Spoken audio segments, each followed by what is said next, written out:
Moi! Tänään mä haluan puhua teille druuseista. Keitä druusit ovat ja miksi heistä on tärkeää puhua? Vastaan näihin kysymyksiin tällä videolla. Druusit ovat hyvin pieni vähemmistö Lähi-idässä. Heitä on vain noin 1 miljoona ja he asuvat 4 eri valtion alueilla. Libanonissa, Israelissa, Syyriassa ja Jordaniassa. Suurin druusiyhteisö asuu Etelä-Syyriassa. Israelissa heitä on noin 150 000. Syy, miksi kiinnostuin druuseista, johtuu oikeastaan 2 asiasta. 2 vuotta sitten Hizbollah ampui Libanonista raketin Pohjois-Israeliin. En tiedä mihin sen piti mennä, mutta se osui Majd al-Shamsin druusikaupunkiin Pohjois-Israelissa Golanin kukkuloilla. Tuo raketti tappoi 12 druusilasta ja 10 loukkaantui, osa hyvin vakavasti. Huomasin silloin, miten tuo raketti-isku aiheutti maansurun Israelissa. Näitä druusilapsia suri koko Israel.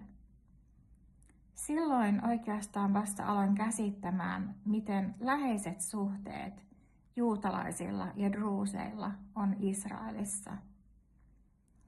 Tuo raketti-isku oli verisin isku sitten Hamasin hyökkäyksen vuonna 2023. Ja se oli todella iso järkytys ja tragedia koko Israelin kansalle. Silloin aloin enemmän etsiä tietoa druuseista ja sain hyvin nopeasti tietää sekä lähteistäni että israelilaisilta ystäviltäni, että druusit ovat Israelissa hyvin arvostettu ja rakastettu vähemmistö. He ovat hyvin integroituneet ja he palvelevat kaikilla aloilla Israelissa. Heitä on lääkäreinä, opettajina, heitä on armeijassa hyvin korkeissa asemissa. Heitä on politiikassa, aivan kaikkialla. Itse yleensä Israelissa käydessäni käymme syömässä druusiravintolassa, druusikaupungeissa, koska varsinkin pohjoisessa monet sanovat, että druuseilla on paras ruoka. Toinen hetki, kun druusi-aihe tuli minulle hyvin lähelle sydäntä, oli tapahtumat vuosi sitten Etelä-Syyriassa. Silloin paikalliset sunnimuslimit yhdessä hallinnon joukkojen kanssa tekivät valtavan hyökkäyksen druusikaupunkeihin ja kyliin Sueidan alueella, ei kovin kaukana Israelin rajasta. Syyrian druusit ovat täysin samoja druuseja kuin Israelin druusit. He vain ovat sotien tähden joutuneet eri puolille näitä rajoja. Toisin sanoen Syyrian ja Israelin druuseissa on läheisiä sukulaisia, joita erottaa tämä raja-aita. Heinäkuussa viime vuonna ensimmäinen varoitus siitä, että jotain pahaa oli tapahtumassa, oli se, että hallinnolta lähetettiin 100 000 ruumispussia druusiyhteisöille Etelä-Syyriaan. Se oli selvä viesti siitä, että jotain tulee tapahtumaan. Pian tämän jälkeen alkoivat väkivaltaisuudet druuseja vastaan, ja niissä kuoli 1000–5000 ihmistä, tarkkaa lukua ei tiedetä. Mikä minua hätkähdytti oli se, että druuseille tehtiin kaikki aivan samat asiat, joita Hamas teki juutalaisille 2023 hyökkäyksessään. Kokonaisia druusiperheitä tapettiin, heitä häpäistiin, kidutettiin, murhattiin hyvin raaoilla tavoilla, raiskattiin ja kidnappattiin. Näiden raiskattujen ja kidnappattujen joukossa oli myös alaikäisiä tyttöjä.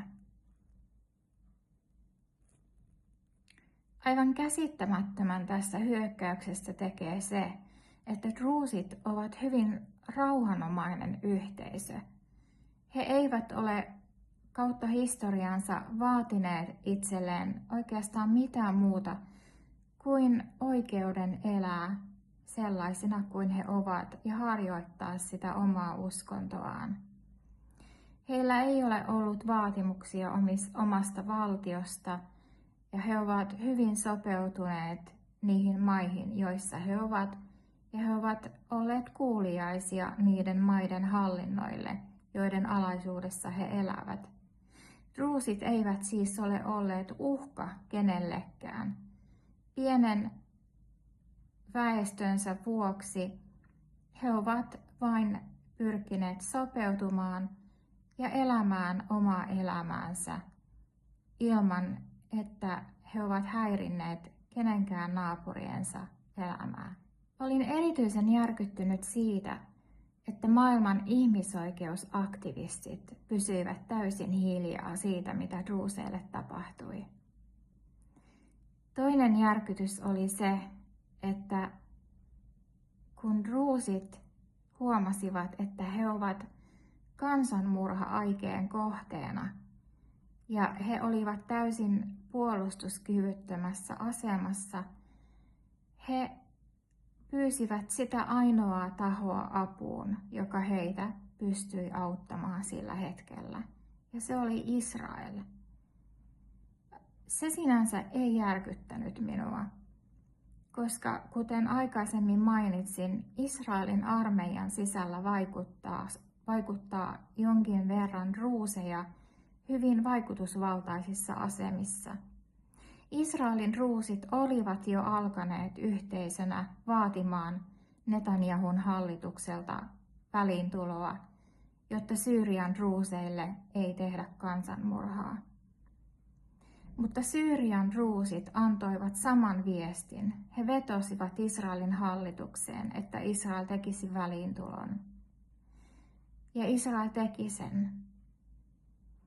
Hetkenä, jolloin erään druusiystäväni perhe siellä Etelä-Syyriassa ehti jo ajatella, että me kuolemme seuraavaksi, kun he näkivät hyökkäjien etenevän kylä kylältä lähemmäs heidän kotia ja tappavan kaikki eteen tulleet druusit. He ajattelivat, että me kuolemme. Mutta juuri ennen kuin nämä hyökkäjät ehtivät heidän kotiinsa, Israel teki väliintulon. Se alkoi pommittamaan sekä Damaskosta että näitä hyökkääjiä ja tekemään ilmaiskuja. Tämä lopulta pakotti hyökkääjät vetäytymään ja kuulopuheiden mukaan Syyrian presidentti säikähti ilmaiskuista niin paljon, että hän pakeni Damaskoksesta. Se, mikä minua järkytti, oli se, miten kansainvälinen yhteisö suhtautui tähän druusien verilöylyyn.